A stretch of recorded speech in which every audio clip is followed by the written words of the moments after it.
একসময় যুক্তরাষ্ট্র ও তার সামরিক শক্তি ও কৌশলগত জোটের মাধ্যমে বিশ্ব রাজনীতিতে একচ্ছত্র প্রভাব বিস্তার করেছিল। ভিয়েতনাম যুদ্ধ, আফগানিস্তান অভিযান, ইরাক আক্রমণ কিংবা লিবিয়া ও সিরিয়াতে সামরিক হস্তক্ষেপ, এসব ক্ষেত্রেই ইউরোপীয় মিত্ররা বিভিন্ন মাত্রায় যুক্তরাষ্ট্রকে সমর্থন করেছে। বিশেষ করে ন্যাটো এর মাধ্যমে এই সামরিক সহযোগিতা প্রাতিষ্ঠানিক রূপ পেয়েছে। তবে সময়ের সঙ্গে সঙ্গে বিশ্ব বাস্তবতা বদলেছে। একদিকে যেমন যুক্তরাষ্ট্রের দীর্ঘমেয়াদী যুদ্ধগুলো কাঙ্ক্ষিত ফল আনতে ব্যর্থ হয়েছে, অন্যদিকে এসব যুদ্ধের অর্থনৈতিক ও মানবিক খরচ ইউরোপীয় দেশগুলোর মধ্যে প্রশ্ন তুলেছে। আফগানিস্তান থেকে বিশৃঙ্খল প্রত্যাহার কিংবা ইরাকে স্থিতিশীলতা প্রতিষ্ঠায় ব্যর্থতা ইউরোপের নীতি নির্ধারকদের ভাবতে বাধ্য করেছে, অন্ধভাবে অনুসরণ করা কতটা যুক্তিযুক্ত। বর্তমান ইরান সংকট সেই প্রশ্নকে আরও জোরালো করেছে। ইউরোপের প্রধান শক্তিগুলো United Kingdom, France, Germany, Spain এবং ইটালি এখন সরাসরি সামরিক সম্পৃক্ততা এড়িয়ে চলার চেষ্টা করছে। এর পেছনে রয়েছে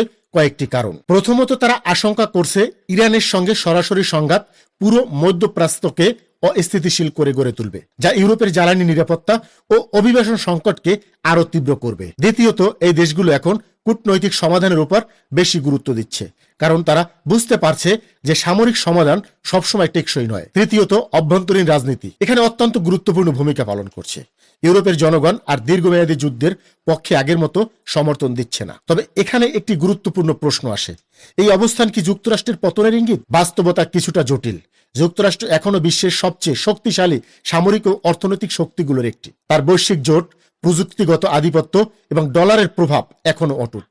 তাই শুধুমাত্র একটি সংকটের ভিত্তিতে পতন বলা অতিরঞ্জিত হতে পারে, বরং এটিকে বলা যায় একটি রূপান্তরের সময়। ইউরোপ এখন ধীরে ধীরে নিজস্ব কৌশলগত স্বায়ত্ত শাসনের দিকে এগিয়ে যাচ্ছে, যেখানে তারা প্রতিটি ইস্যুতে যুক্তরাষ্ট্রের উপর নির্ভর না করে নিজস্ব অবস্থান নিচ্ছে। এটি যুক্তরাষ্ট্রের প্রভাব কমার ইঙ্গিত হতে পারে, যা সময়ের সঙ্গে সঙ্গে আরো তীব্র হবে এবং যুক্তরাষ্ট্র তার প্রভাব হারিয়ে ফেলবে। তাহলে কি ইরান সংকটই যুক্তরাষ্ট্রের পতনের ইঙ্গিত? আপাতত এ বিষয়ে সরাসরি মন্তব্য করা ঠিক হবে না, কিন্তু একটা বিষয় স্পষ্ট, ইরান সংকট থেকে যদি যুক্তরাষ্ট্র নিজেকে সঠিকভাবে বের করতে না পারে, তাহলে এখান থেকেই তার পতনের সূচনা হবে।